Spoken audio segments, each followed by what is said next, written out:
Hello everyone, the students of class 9th. Today it is our 24th lecture, and in this lecture I am going to teach the poem Wind. It is written by Subramania Bharati and translated from the Tamil by A.K. Ramanujan. ये जो poem है सुब्रमण्या भारती ने लिखी है ये तमिल में, और उसको तमिल से A.K. रामानुजन ने इसको इंग्लिश में ट्रांसलेट किया। तो ये पोएम विंड मीन्स होता है हवा। क्या है ये, इसको हम लोग देखते हैं। सबसे पहली बात तो हम लोग पोएम को line by line will discuss and then will discuss some figures of speech also, literary devices. तो सबसे पहले मैं आपको एक बात बताना चाहता हूँ कि आप लोगों ने रहीम का एक दोहा सुना होगा, सबय सहायक सबल के कोहु न निबल सहाय, पवन जगावत आग के दीपहि देत बुझाए। इसका मतलब बहुत सारे बच्चे जानते भी होंगे। इसका मतलब ये होता है कि दुनिया में सब लोग सहायक होता है सिर्फ ताकतवर का, निर्बल का कोई सहायक नहीं होता है। जो कमज़ोर होते हैं उसका कोई सहायता नहीं करता है। वो पहली लाइन में बताया, दूसरी लाइन में उसको प्रूफ करके दिखाया है कि जिस तरह से पवन यानी हवा जगावत आग के, जो बहुत बड़ी आग, बड़ी मात्रा में आग कहीं लगी होती है तो जब हवा चलती है तो वो आग और तेज़ बढ़ता है। लेकिन वही अगर उसी हवा के सामने अगर किसी दीप को जला के रख दे, छोटे से दीप को, तो उस दीप को बुझा देता है। यानी कमज़ोर है तो उसको बुझा दिया, ताकतवर है तो उसको और ताकत दे दिया।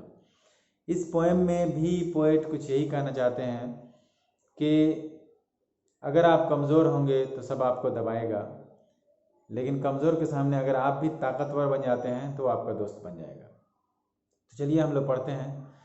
Wind comes softly, don't break the shutters of the window, don't scatter the papers, don't throw down the books on the shelf. Wind comes softly, ये हवा को पोएट कहता है कि धीरे से आओ, सॉफ्टली आओ। क्यों? Don't break the shutters of the window के जो शटर्स हैं, जो खिड़कियाँ का जो पल्ले हैं, उसको मत तोड़ो। डोंट स्कैटर द पेपर्स को मत बिखराओ यहाँ वहाँ।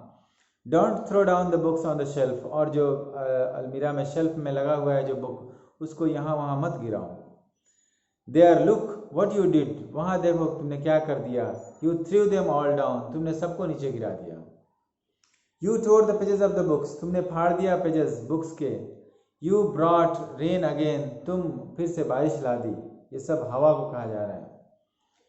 You are very clever at poking fun at weaklings, तुम बहुत ज़्यादा चालाक हो मजाक उड़ाने में कमज़ोरों के, weaklings मतलब होता है कमज़ोर लोग बेसिकली। तो कमज़ोर लोगों को मजाक उड़ाने में तुम बहुत चालाक हो। Frail crumbling houses, crumbling doors, crumbling rafters, crumbling wood, crumbling bodies, crumbling lives, crumbling hearts.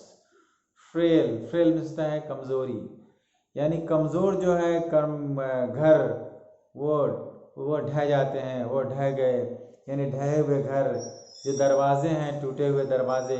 Crumbling जो राफ्टर्स हैं, राफ्टर्स मतलब होता है वो जो सहतीर होता है घर में, कड़ी, वो। फिर उसके बाद क्रम्बलिंग वुड, लकड़ियाँ जो टूटी हुई लकड़ियाँ, बिखरी हुई लकड़ियाँ। क्रम्बलिंग बॉडीज़, इंसान जो कमज़ोर है। लाइफ्स, जिसके जीवन कमज़ोर हैं। या फिर क्रम्बलिंग हार्ट्स, जिसके जो है ना दिल जो है ना कमज़ोर हैं, चरमराती हुई है, टूटी हुई है। ये इसके कहने का मतलब ये है कि इन सब पर हवा हावी हो जाता है। यानी एक तो हवा को दिखाया है कि कैसे वो सामने खिड़कियों को, बुक्स को, फिर उसी तरह से दरवाजे को ये झकझोरता है, तोड़ता है। तो फिर ये आगे कहता है कि सिर्फ उसी को नहीं, जो दिल कमज़ोर होगा, जिसकी बॉडीज़ कमज़ोर होगी, जिसका हार्ट कमज़ोर होगा, यानी जो कमज़ोर लोग होंगे उस पर भी अटैक करेंगे मजबूत लोग। तो हमेशा अपने आप को मजबूत बना के रखना चाहिए, अपने आप को स्ट्रांग बना के रखना चाहिए। उसके जवाब में आगे जब पोएट कहते हैं कि he won't do what you tell him, वो नहीं करेगा। हाँ, एक लाइन छूट गया यहाँ पे। The wind god winnows and crushes them all. ये जो विंड गॉड है, विंड के देवता हैं, वो विनोद का मतलब होता है कि जैसे ओसौनी करना, यानी वो अलग कर देगा, क्रश कर देगा, तुमको डिस्ट्रॉय कर देगा, तितर बितर कर देगा।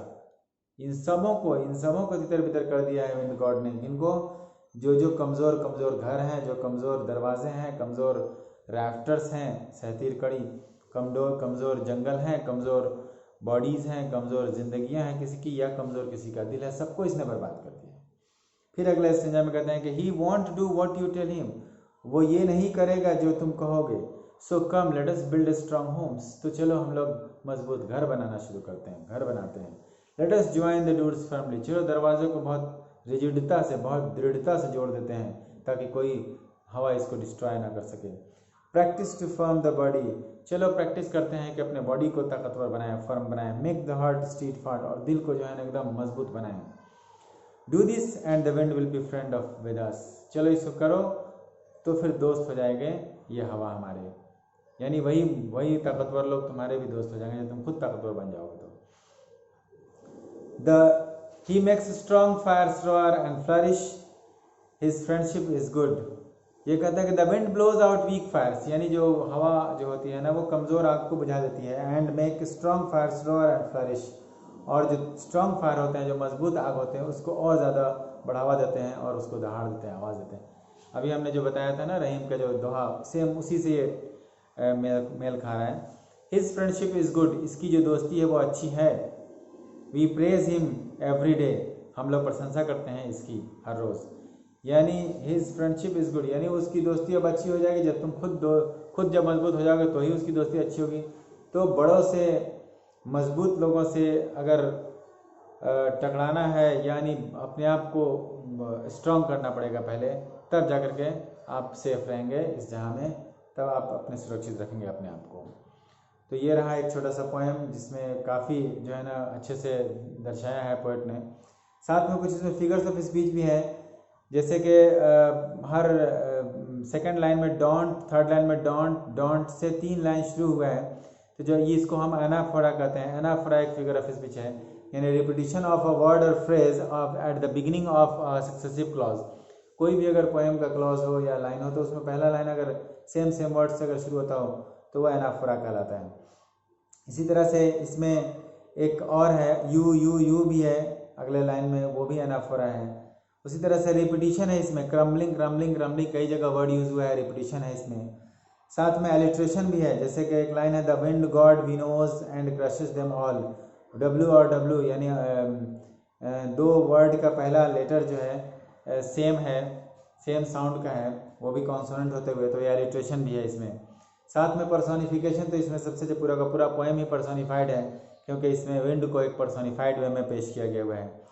सिंबॉलिज्म है, यहाँ पे चैलेंजेस ऑफ लाइफ को सिंबलाइज किया गया है विंड के द्वारा। विंड जो है ना हमारा चैलेंजेस ऑफ लाइफ है और उसको हम लोग को फेस करना है, तो ये सिंबॉलिज्म भी है इसमें। तो इस तरह से ये पोएम ख़त्म होता है। And you will try to read it at your home by heart and then you can understand very well. So that's all for today. Have a nice day.